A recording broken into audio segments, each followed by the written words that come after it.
Hello, everybody. This is our final project proposal. My name is RT Cho. I'm Eilina Lianos.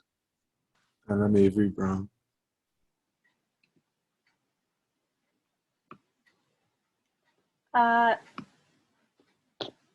Topic. The topic that we have chosen is infopathology, disinformation, and filter bubbles, which was covered in Module 5.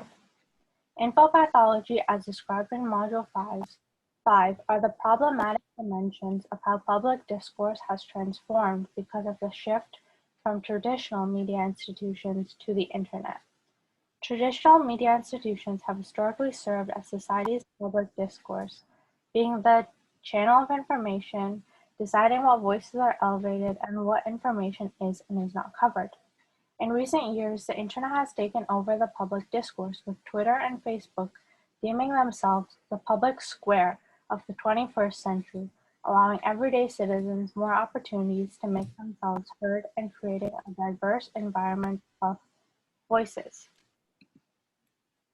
In the early days of mass medium internet, it was embraced with optimism, but quickly the problems associated with the shift became prevalent. The problems included online echo chambers, filter bubbles, group polarization, confirmation bias/selective exposure, and novelty bias. Disinformation or fake news online is also a problem which has recently become a prevalent issue and talking point. The circulation of falsehoods is not a new issue, but the current information environment, the internet has escalated and amplified this issue.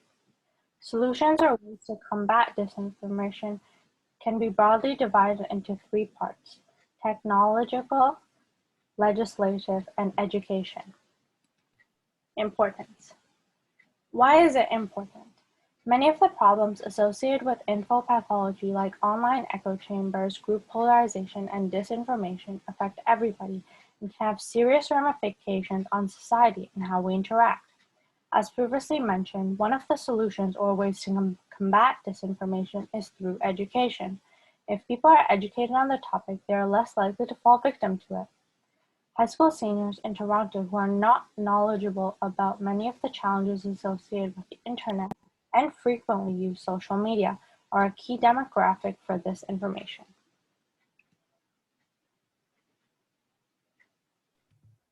Medium. So for our project, we decided to go with a blog of a minimum of 5 posts. The reason why we chose this is because the digital blog aims to educate high school students on the dangers of fake news outlets. Unknowingly, by using these sources, high school schoolers aid in the spread of false information. Fake news can be distributed in two main ways: disinformation and misinformation. These sources aid in the corruption of knowledge because they aren't credible.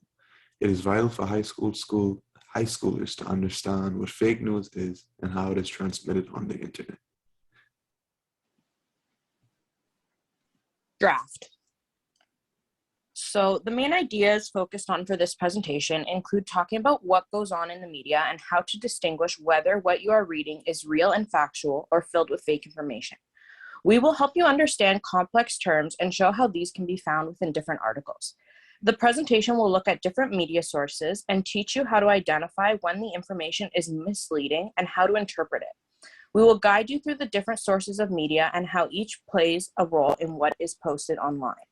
The discussion will also look at how big media companies find solutions to these issues through technology, legislative, and education. We plan to include at least 2 blog posts talking about what infopathologies and fake news is, some examples of these articles, and the security measures